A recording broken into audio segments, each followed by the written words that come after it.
Bismillahir Rahmanir Rahim. Mr. Deputy Chairman, Mr. Vice Chancellor, Deans of all faculties, heads of the departments, and all faculty members of Minhaj University, Lahore, and all distinguished guests. First of all, I congratulate you on becoming graduates and receiving your degrees, medals, and rolls of honor in this very auspicious ceremony of convocation. And this day, definitely by the grace of Almighty Allah, is a day of thankfulness, a day of gratitude, day of honor, and day of prestige for every single student who has received the light of knowledge after spending a couple of years in a very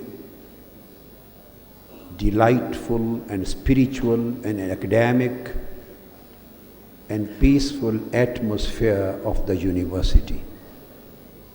I am extremely delighted to deliver the convocation address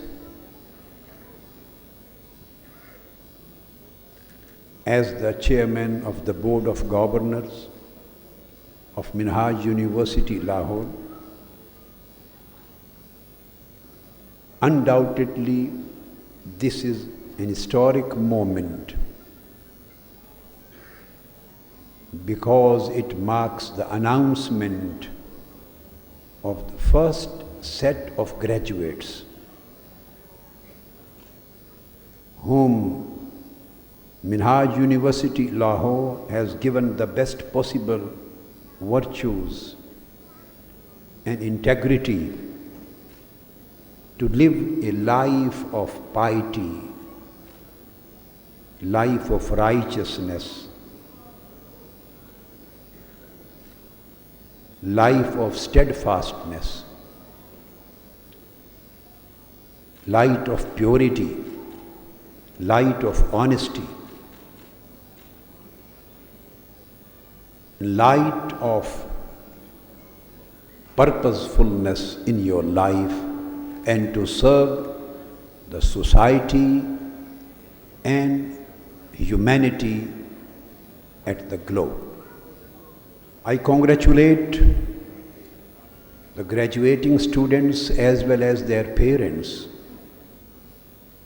who have put a lot of their efforts in grooming them, in developing them, in nurturing them, and in bringing them up to this stage where they may feel to be proud of whatever they have been given and whatever they are going to give and deliver to the mankind.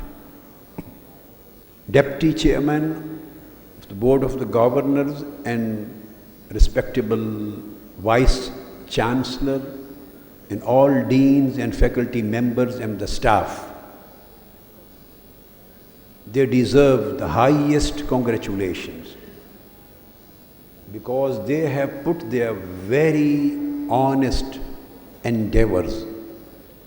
They are dedicated to the cause.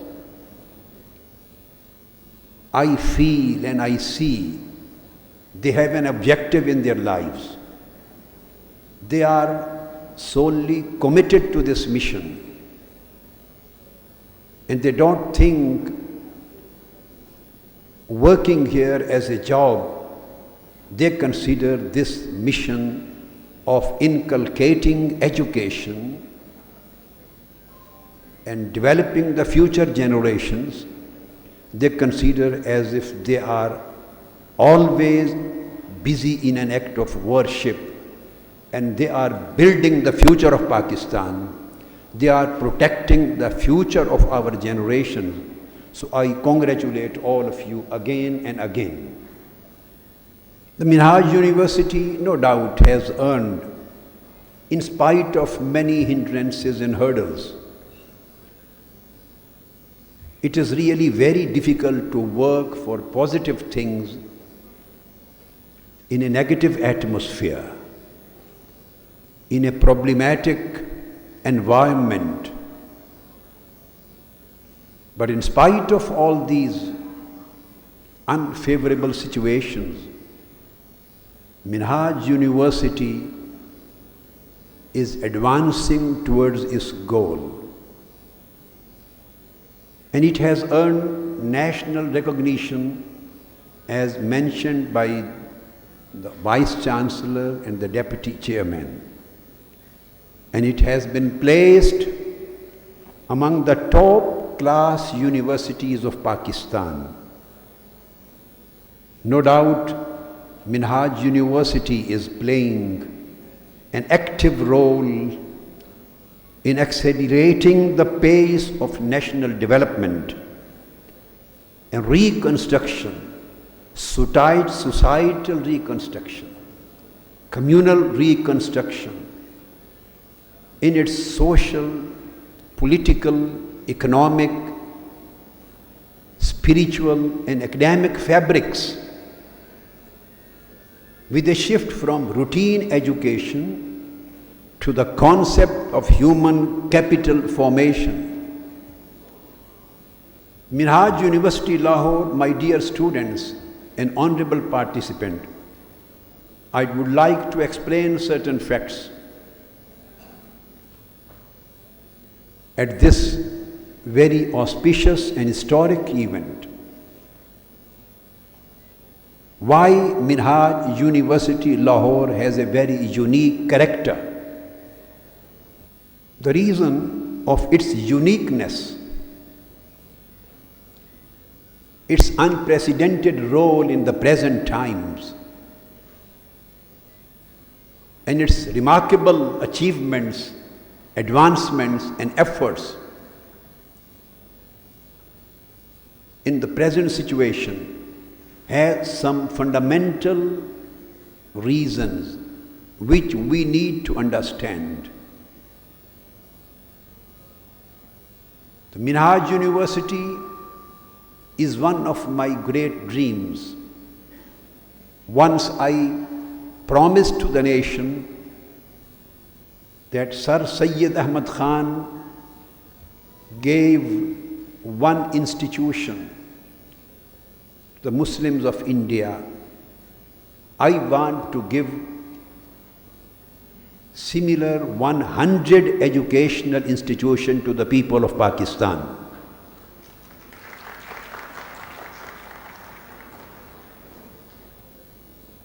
This was the result of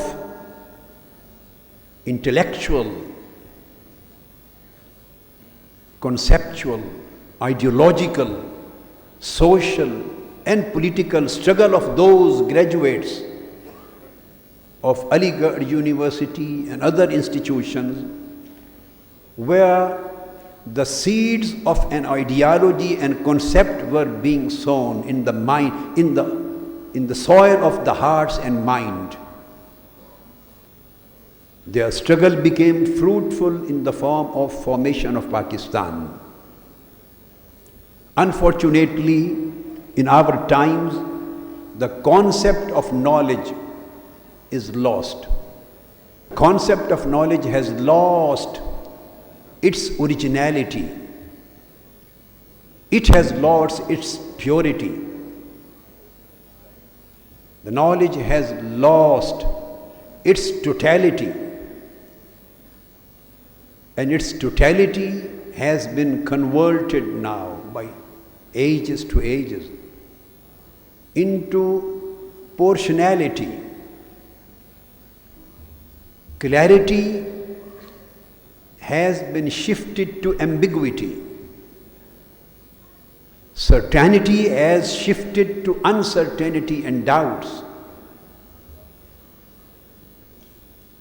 objectivity and purposefulness has shifted to a purposeless life and purposeless struggle, and a study and a curriculum and a knowledge without purpose, without objective, without destination, without any direction.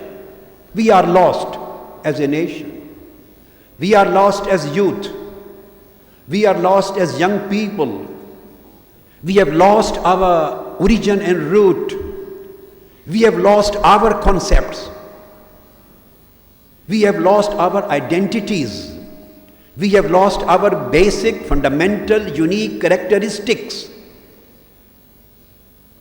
We have lost the concept who we are, where we came from, where we have to go, what we have to achieve, what we have to strive and struggle for. We have lost everything. We are in nowhere.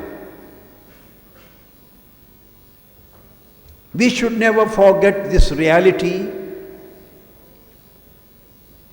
that when Holy Prophet, peace be upon him, was raised as the messenger of mankind in Mecca, there was a society of 1 million people, and only 15% were able to write and read. And even this ability to write and read was very, very primary, elementary.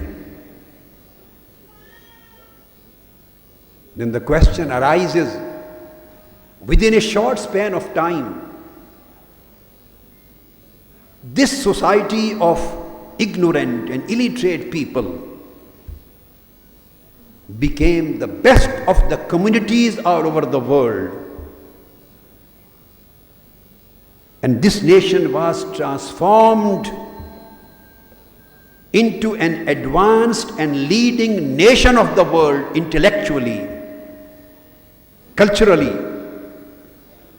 scientifically, and technologically. The question is, what was the reason behind this advancement, which has shaken the historians many times? Some of them were able to find the true answer, and most of them are still in darkness. They couldn't find the right answer, the right reason, the right cause behind the advancement of this nation of Prophet Muhammad, peace be upon him, sallallahu alaihi wasallam. My dear students, my sons and daughters, my dear graduates, the degree holders, you have to become the torch bearers and the light stones of this real, pure and origin concept of knowledge. And you have to build up the future of this nation, and then you have to protect it, and then you have to advance it, so that you may also contribute to this nation in order to achieve the same purpose which was shown to us by our Prophet Muhammad sallallahu alaihi wasallam. The reason was the cultural, scientific and academic progress which was indebted to the character, conduct and endeavors of the Prophet Muhammad sallallahu alaihi wasallam. That's why when in the society of ignorant and illiterate people, the first Quranic divine revelation was communicated to Prophet Muhammad in a cave. Just think over, just ponder into it, just imagine, just try to understand, just try to conceptualize. Get lost in that particular situation and darkness of a cave where Prophet Muhammad sallallahu alaihi wasallam is sitting. He is contemplating, he is meditating, he is worshipping. And he belongs to a society of ignorant and illiterate people. Quran says them ummis. They don't know anything. They have no link with knowledge, not concerned with literacy, but to talk of literacy rate. In that society, the first revelation is communicated to him, and that revelation is revelation of knowledge. It is stated, اقرأ بسم ربك الذي خلق خلق الإنسان من علق اقرأ وربك الأكرم الذي علم بالقلم علم الإنسان ما لم يعلم. 5 verses, a message of knowledge in the form of 5 sentences was revealed to Holy Prophet, peace be upon him, in the darkness of ignorance. Nobody was ready to listen the message of knowledge at that time. And the Quran, a revelation, a new religion, a new message is going to commence, is going to start. But you see, shocking, in a society of ignorance, the divine message is starting its communication through the message of knowledge. In this first divine message, there was message of qira'at, it was reading. Second was about Khaliq, the creator. The third was about takhliq, the creation. These 5 verses. Fourth was about the universe. Fifth was about humankind. The 6th was about science, embryology, how the man is created. 7th was about knowledge and education. 8th was about the pen, the source of knowledge. 9th was about research and exploration. And 10th was about unveiling of the secrets of human life as well as the secrets of the universe. These were the 10 points consisted in the first divine message of knowledge conveyed to Prophet Muhammad, peace be upon him. This became the foundation of religion of Islam. This became the point of commencement of the teachings of Prophet of Islam. My dream and the dream of Minhaj University Lahore is just to revive, is just to get back that concept of knowledge which was lost because of certain external factors. We want to revive it. We want to recover it. We want to inculcate it in the minds and hearts of the people. And we want to regenerate it in the soils of the hearts and minds of our young people, in my daughters, in my sons, and in the hearts and minds of our generations, which are going to become the leaders of the nations of Pakistan.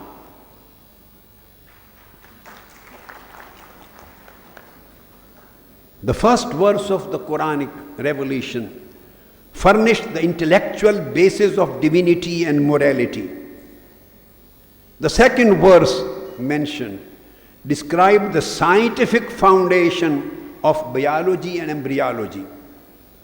The third verse drew man's attention to the subjects of faith and philosophy. The fourth verse threw light on the significance of learning and educational technology and the sources of knowledge and means of knowledge. And the fifth verse opened the gates to research and exploration of the hidden secrets of the universe.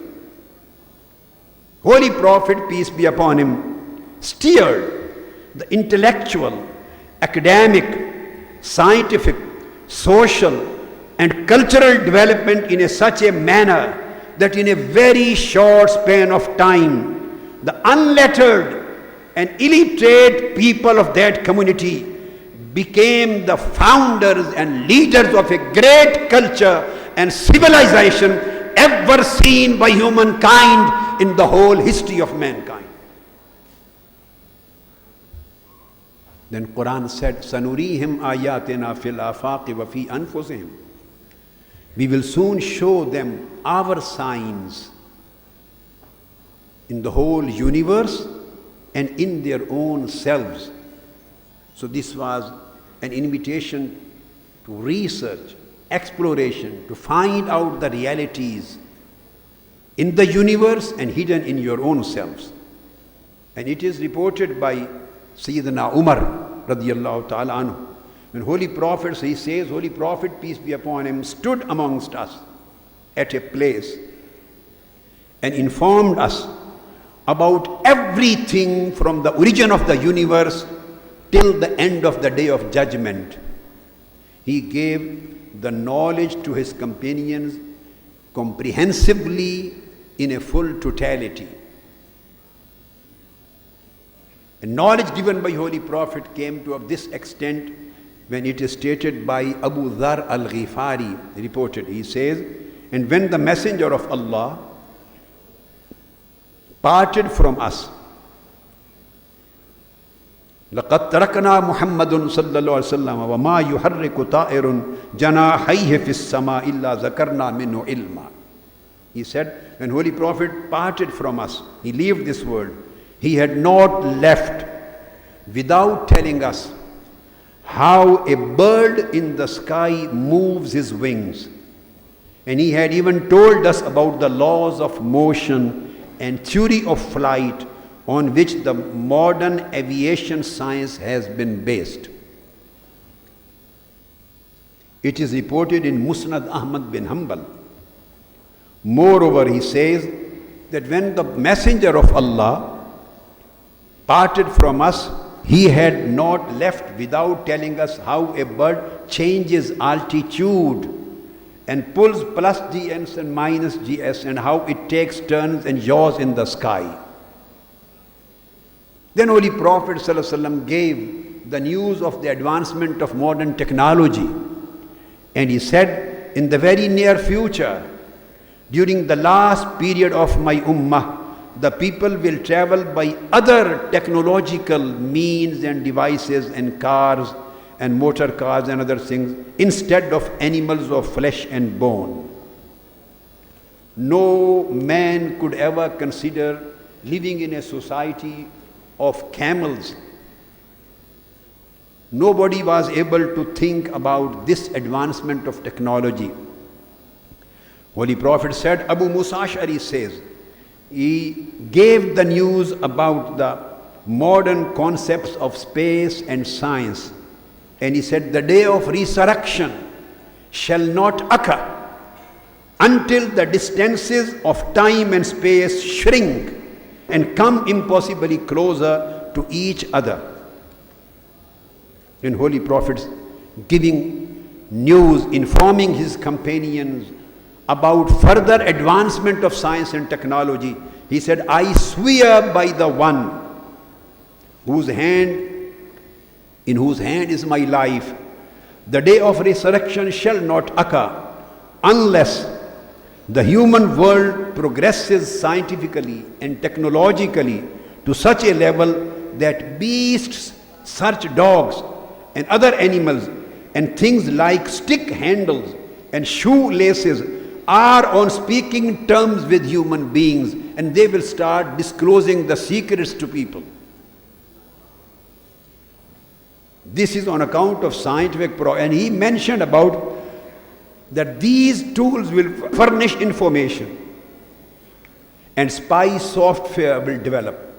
Surveillance equipment will come up and counter surveillance systems will appear. Scrambling devices and security gadgets will be in extensive use. Holy Prophet explained, similarly, detective gadgets like human organs and spying equipments will keep the man posted about what the members of his family have been doing in his absence. I have given these few examples in order to elaborate the fact that the real concept of knowledge was based on this totality, introduced to the mankind by Prophet Muhammad sallallahu alaihi wasallam.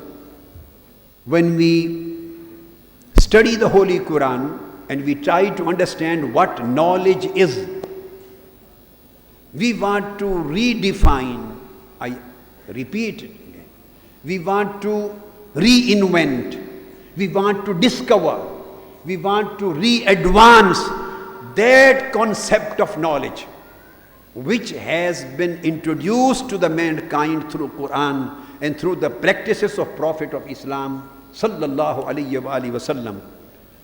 Knowledge is not just reading and teaching or lecturing. My dear students, my sons and daughters and participants, you are fortunate. You got an opportunity to study in the atmosphere of Minhajul Quran. And I hope that your process of studying has not come to an end. This was just a technical phase which you have completed You are still the students. You have to continue with this struggle of achieving the knowledge and converting the knowledge and connecting the knowledge with your realities of your life, because knowledge has been disconnected with life at individual level, at family level, at collective and social level, and at national, international level. We have to revive the connectivity between the knowledge and our practical realities of life. We have to reconnect the knowledge with our ground realities. We have to build up new spiritual, moral, ethical personalities which are full of human values, ethical values, spiritual values.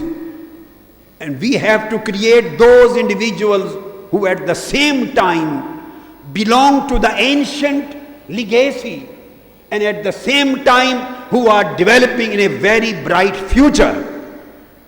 The concept of knowledge in Minhaj University, Lahore, and Minhajul Quran International is to connect the old with new, is to connect the ancient with the modern, is to connect the secular with the spiritual, is to connect the mundane with the spiritual, is to connect the outer aspect of personality within the inner aspect of personality, to build up a total personality of human being which becomes a fountain of peace, a fountain of love, a fountain of ethical values, a fountain of morality, a fountain of spirituality, a fountain of consolidation, a fountain of accumulative effects, a fountain of integration and not disintegration. My dear students, my sons and daughters, you have to work for cohesion in your society and not for collision in your society.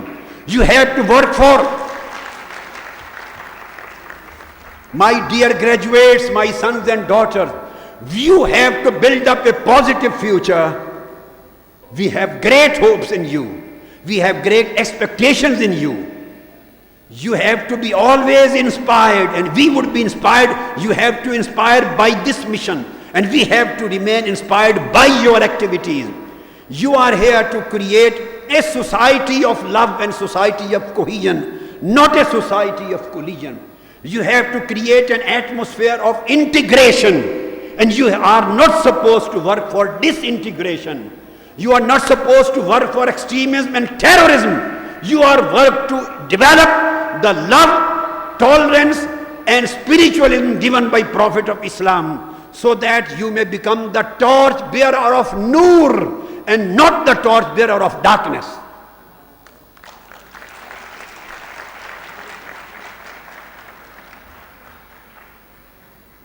The Quran says, knowledge is not a process of just studying the books, delivering the lecture, and just writing down the notes and appearing in examinations and getting the degrees. Of course, all these things are necessary. They are basic requirements. They are technical needs which we can't develop without fulfilling these technical requirements. But knowledge itself is something else. In entering into the process of knowledge, first of all, you have to develop tazakkur. Ilm does not exist if it does not start from tazakkur. Tazakkur means to receive guidance. You have to establish an ability in yourself so that you may receive the guidance. You have to become the recipient of guidance. You have to develop an ability to decide your direction. Look around in the society.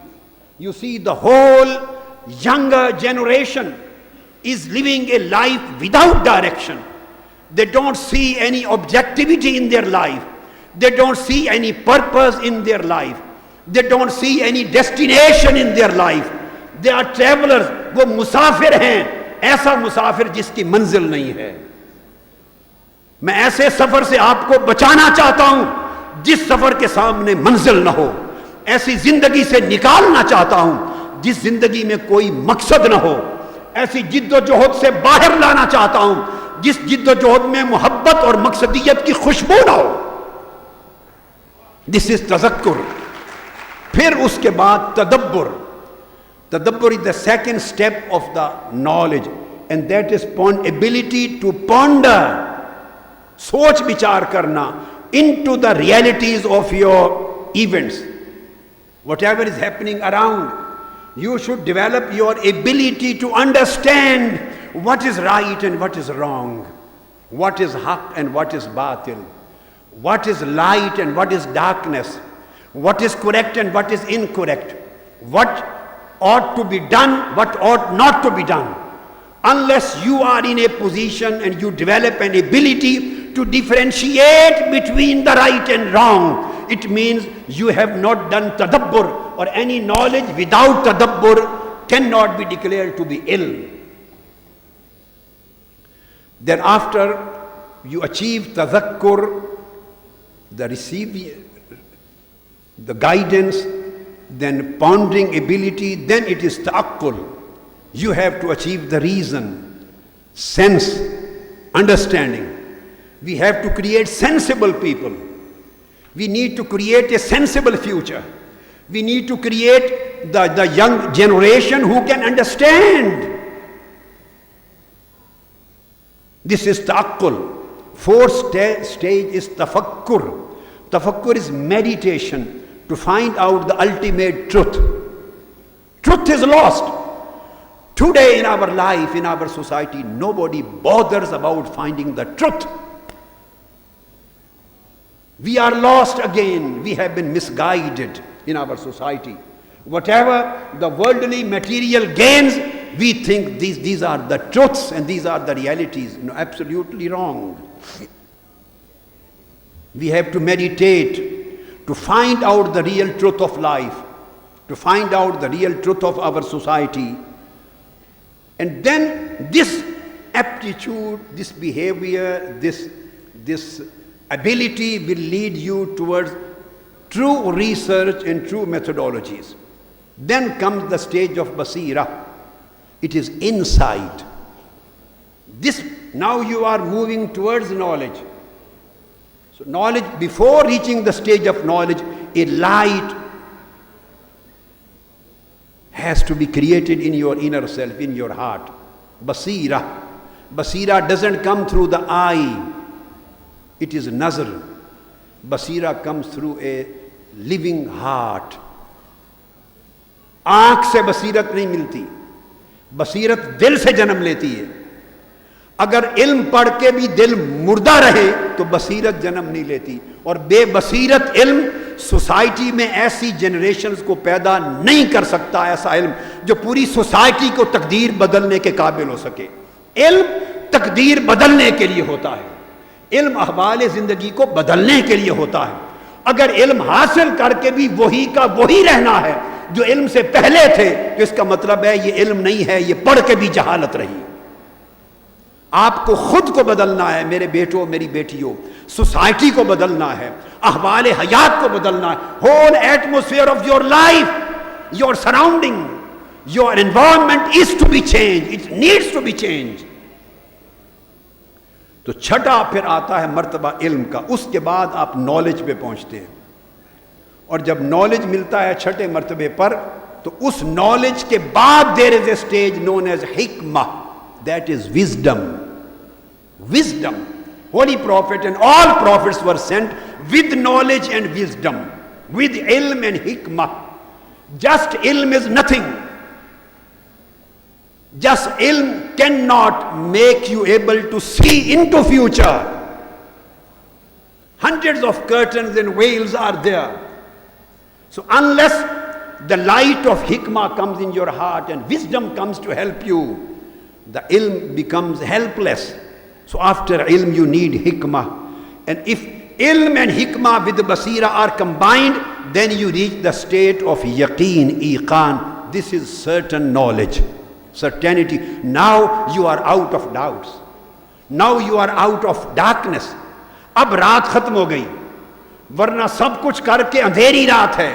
جب تک صبح طلوع نہ ہو مشرق کے مطلع پر اور سورج کے نکلنے کے آثار دکھائی نہ دیں, اس وقت تک دن کا وجود نہیں ہوتا. جب سورج کی پو پھوٹتی ہے، دن نکلتا ہے، تو پتہ چلتا ہے کہ اب رات جا رہی ہے، دن آ رہا ہے. اگر علم آپ کی زندگی کی رات کو ختم نہ کر سکے، آپ کی سوچوں کی رات کو ختم نہ کر سکے، آپ کے فکر، آئیڈیالوجی، کانسیپٹ کی رات کو ختم نہ کر سکے، اور آپ اندھیرے میں رہیں اور علم کی ڈگریز لے کے پھریں، اس کا مطلب ہے آپ نے زندگی میں سورج کے طلوع اور دن کے طلوع کو نہیں دیکھا. اور علم وہی ہوتا ہے جو سورج کو آپ کے مطلع فکر پر طلوع کر دیتا ہے. اس کے لیے ضروری ہے، جس کی وجہ سے میں نے آغاز کیا کہ منہاج یونیورسٹی میں علم کو اس طرح ڈیولپ کیا جائے کہ یونٹی آف نالج ہو. We want to create unity of knowledge. Rather, we want to revive the unity of knowledge in the same way as it used to be in the early centuries of Islamic history. Now, the unity has been shifted to duality. اب علم دوہرے پن کا شکار ہو گیا. Duality دو ہو گئے. One is religious knowledge, other is secular knowledge. Religiosity and secularity has become two different entities. There are some institutions, some people who are just following religiosity. علم کا مقصد مولوی بنانا نہیں ہے. علم کا مسجد فقط امام مسجد اور مولوی بنانا نہیں، فتویٰ لگانے والا بنانا نہیں، تنگ نظر، انتہا پسند اور الٹیمیٹلی دہشت گرد بنانا نہیں. علم کا مقصد ایک ایسا انسان پیدا کرنا ہے کہ جو مومن سے بھی محبت کرے اور کافر سے بھی محبت کرے، جو نیک سے بھی محبت کرے، بد سے بھی محبت کرے، جو چور سے، گناہگار سے نفرت نہ کرے، گناہ سے نفرت کرے اور گناہگار کو سینے سے لگائے تاکہ اس کی گناہگاری کی زندگی پرہیزگاری کی زندگی میں بدل جائے. ایسے علم کی شمع آپ کے اندر میں جلانا چاہتا ہوں تاکہ آپ چلتے پھرتے چراغ بنیں اور جدھر جائیں گلی کوچوں کی تاریکیاں دور ہوتی چلی جائیں. میرے بیٹوں، میری بیٹیوں، آپ میرا فخر ہیں. آپ منہاج القرآن کا مستقبل ہیں. آپ منہاج یونیورسٹی سے ایک ڈگری لے کے نکلے ہیں. اس ڈگری کو کیا جانیے؟ یہ ڈگری سمجھیے کہ ایک دستخط شدہ معاہدہ ہے. آپ عہد کر کے جائیں کہ آپ ایسی زندگی بسر کریں گے کہ تاریکیوں سے لڑ کر نور کے چراغ جلا دیں گے ہر طرف، اور اندھیروں میں رہنے والوں کی زندگیوں کو نور دے دیں گے اور اپنے احوال حیات کو بدلیں گے. This is a struggle for the revival of that concept of knowledge. یہی وہ علم تھا، یونیٹری کریکٹر کا نالج تھا جو غزالی پیدا کرتا تھا. ادھر غزالی اور یہی علم اور یونیورسٹی ادھر فارابی. غزالی اور فارابی الگ مدرسوں اور الگ یونیورسٹی سے پڑھ کے نہیں آئے تھے. There was the same institution, one university. اسی سے غزالی نکل رہا ہے and same university is producing Farabi at the same time. ایک ادارہ تھا، اس سے رومی بھی نکلتے تھے عشق و مستی کا پیغام لے کر، اور روحوں کو وجد میں لانے والے رومی بھی نکلتے. وہیں سے ابن سینا بھی نکلتا تھا، وہیں سے ابن الحیثم بھی نکلتا تھا،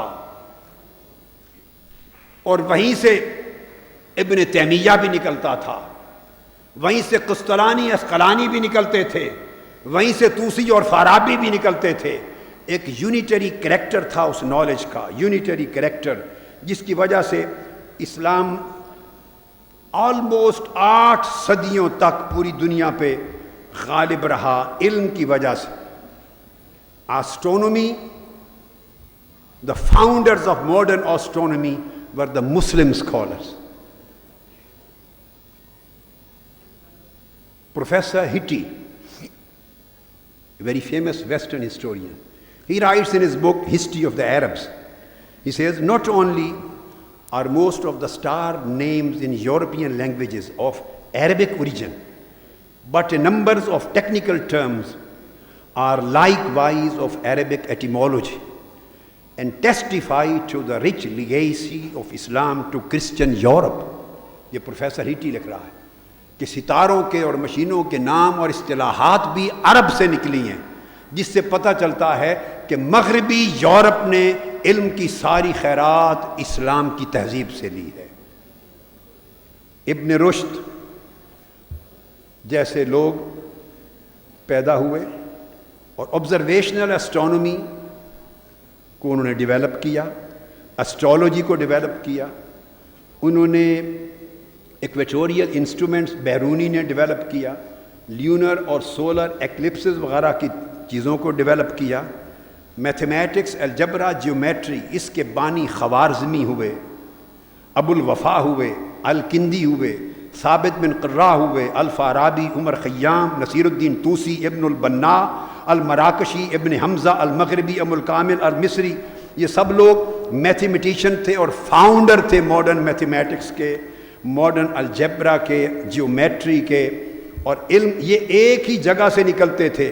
ادھر بیک وقت قاضی شفا نکل رہے ہیں، ادھر امام قرطبی نکل رہے ہیں فرام دا سیم یونیورسٹی، ابن العربی نکل رہے ہیں، ادھر المالکی نکل رہے ہیں، ایک ہی یونیورسٹی سے فخر الدین رازی نکل رہے ہیں، گریجویٹ ہو رہے ہیں ایک ہی سائڈ سے، یہ اپنے اپنے ڈسپلن میں، ادھر یہ فزکس میں، میکینکس میں، ڈائنامکس میں، ایسٹرو فزکس میں یہ نکل رہے ہیں، آپٹکس میں یہ نکل رہے ہیں، اور یہ پھر انہوں نے ایجاد کیے، آن آپٹکس کتاب لکھی ابن الحیثم نے، لینزز کو پہلی مرتبہ ایجاد کیا، میگنیفائنگ پاور کو دریافت کیا، میگنیفائنگ لینزز بنائے، اور پرانا یونانی نظریہ نیچر آف ویژن کو رد کیا، ریز کے کنسیپٹ کو ڈسکس کیا، ایکسٹرنل آبجیکٹس وغیرہ کے آتی ہیں، ریٹینا کو، آپٹک نروز کو، برین کو، اسی طرح باٹنی کا سبجیکٹ آیا تو اس کے مسلمان اس کے رہنما ہوئے، ابن العوام رہنما ہوئے، میڈیکل سائنس آئی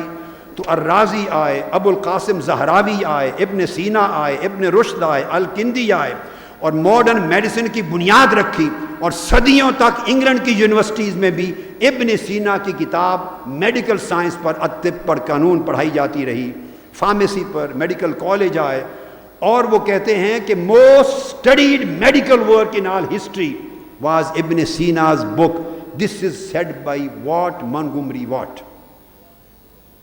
فارمیکالوجی کو ڈیولپ کیا، آپتھلمالوجی کو ڈیولپ کیا۔ مقصد بات کا کہنے کا یہ ہے کہ ایک دور تھا 1000 سال کی تاریخ کا، جس کی ابتدا غار ہرا سے ہوتی ہے، جس کی ابتدا مکہ کی ان پڑھ سوسائٹی سے ہوتی ہے۔ آقا علیہ السلام چراغ علم لے کے نکلتے ہیں، چراغ علم لے کر، میسج آف نالج لے کے نکلتے ہیں، اور آپ سٹرگل کرتے ہیں، اور پھر اتنی سٹرگل کرتے ہیں کہ پہلی جنگ جب ہوئی غزوہ بدر، اباؤٹ 70 پریزنرز آف وارز تھے مکہ کے، 70 پریزنرز آف وار، 4000 درہم اس کی منی تھی، جو ایک ایک دے کے اپنی آزادی چاہتا تھا، تو حضور علیہ الصلوۃ والسلام نے 4000 درہم چھوڑ دیے، کہا کہ میں کوئی پیسہ نہیں لیتا، میرے مدینے کے 10 بچوں کو سکھا دو لکھنا پڑھنا، پڑھائی کرا دو، تمہیں بغیر کسی کاسٹ کے آزاد کر دوں گا۔ اس طرح تحریک علم تھی جو آقا علیہ السلام نے چلائی۔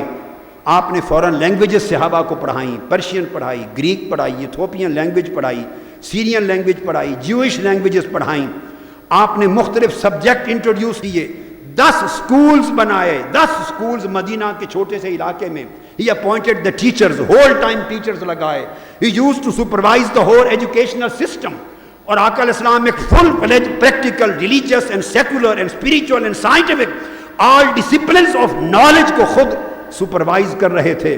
آپ نے میڈیسن کے اصول پڑھائے، ایسٹرونومی پڑھائی حضور علیہ السلام کے اپنے زمانے میں، جینیالوجی پڑھائی، ایگریکلچر پڑھایا، ٹریڈ پڑھائی، کامرس پڑھائی، خواتین کو پڑھایا، ان کی ٹیچرز مقرر تھیں، اور آقا علیہ السلام نے ذاتی دلچسپی کے ساتھ علم کو ایک تحریک بنا دیا۔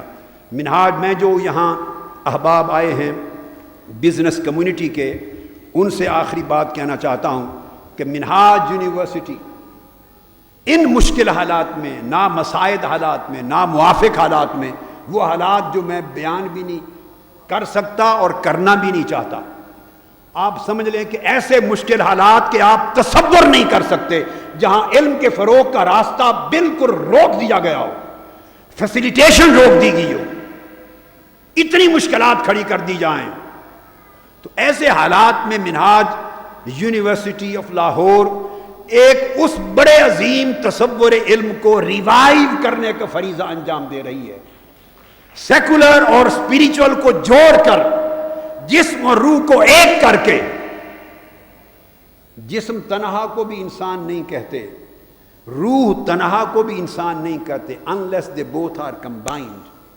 روح اور جسم ملے اور ان میں جان ہو تو انسان کہتے ہیں، ورنہ وہی انسان چارپائی پہ پڑا ہوتا ہے، جب روح نکل جاتی ہے تو آپ اس کا نام بھی بدل دیتے ہیں۔ آپ کبھی نہیں کہتے کہ انسان پڑا ہے، آپ کہتے ہیں میت پڑی ہے، اس کا عنوان بدل جاتا ہے۔ روح کے نکلنے سے وہ میت ہو جاتی ہے۔ اگر روح کے نکلنے سے انسان میت ہو جاتا ہے تو بتائیے اسپریچول کریکٹر اور spiritual vision if it is removed from the body of knowledge تو وہ جسم علم کیسے رہ سکتا ہے؟ وہ اسم جس میں روح نہیں ہے، ویژن نہیں ہے، اسپریچویلٹی نہیں ہے، انٹیگریٹی آف کریکٹر نہیں ہے، جس میں اسپریچول ویژن نہیں ہے، وہ اسم علم کا جسم، وہ علم کا زندہ جسم نہیں ہے، بلکہ وہ میت ہے اس علم کی۔ ہم میتوں کو پروان چڑھا رہے ہیں، ہم نے علم کو کاروبار بنا دیا ہے۔ اور جب علم پہلی صدیوں میں علم عبادت تھا، علم ایک مشن تھا، علم ایک تحریک تھی، منہاج یونیورسٹی لاہور نے صدیوں کے بعد اس سوسائٹی میں علم کی ٹوٹیلٹی کو، دوہرے پن کو ختم کر کے ایک اکائی کی شکل میں علم کو زندہ کرنے، احیاء کرنے، تجدید کرنے اور سوسائٹی میں اس تصور کو ری جنریٹ کرنے کی مہم اٹھائی ہے۔ میں کہتا ہوں کہ آپ سب منہاج یونیورسٹی لاہور کے دست و بازو بنیں، وزٹ کریں، دست و بازو بنیں، become part of this movement, and movement I mean movement of vision, movement of knowledge, movement of concept, movement of حکمہ، wisdom, movement of meditation, movement of revival of spiritual values, and movement of reunification of body and spirit and reunification of mundane and spiritual aspect of the knowledge، تاکہ ہم اس منزل کی طرف بڑھ سکیں جو منزل ہمارے بڑوں نے دیکھی، جس منزل کے لیے قائد اعظم محمد علی جناح نے جنگ لڑی اور پاکستان بنا، اور اسی منزل کے حصول سے ہماری اور ہماری نسلوں کی بقا ہوگی۔ آپ اپنا ہاتھ بڑھائیں، اس پورے پروسیس آف علم کا، یونیورسٹی کا حصہ بنیں، اس کا پارٹ اینڈ پارسل بنیں، اس کے بورڈز میں آئیں، تاکہ سوسائٹی بھی اے سینس آف اونرشپ فیل کرے۔ اور جو خواب میں نے آپ کو دکھایا، جس کو میں زندہ تعبیر میں بدلنا چاہتا ہوں، اور اگلی نسلوں کو وہ نسلوں کی شکل میں وہ انسان دینا چاہتا ہوں، وہ انسان دینا چاہتا ہوں کہ جو خود انسان گر بن جائیں، جن سے انسان جنم لیں، اور سوسائٹی کی حیوانیت ختم ہو اور اندھیرا نور اور روشنی کے ساتھ بدل جائے۔ اللہ رب العزت منہاج یونیورسٹی کے پورے فیکلٹیز کی، منہاج القرآن انٹرنیشنل، ڈاکٹر حسن محی الدین اور ناظم اعلیٰ اور تمام جو فیکلٹی کے اور منہاج القرآن انٹرنیشنل کے قائدین، کارکنان ہیں، اور آپ گریجویٹس ہیں، اسٹوڈنٹس ہیں، ٹیچرز ہیں اور ایسوسیٹس ہیں، وہ سارے پارٹنرز ہیں اس مقدس کام کے۔ اللہ رب العزت آپ کو اور توفیق دے کہ علم کی یہ تحریک آگے بڑھے اور اچھے روشن کئی مستقبل جنم دینے کا باعث بنے، اور اللہ پاک ایک اجتماعی کاوشوں سے ہمارا خواب شرمندہ تعبیر کر دے۔ شکریہ، والسلام علیکم۔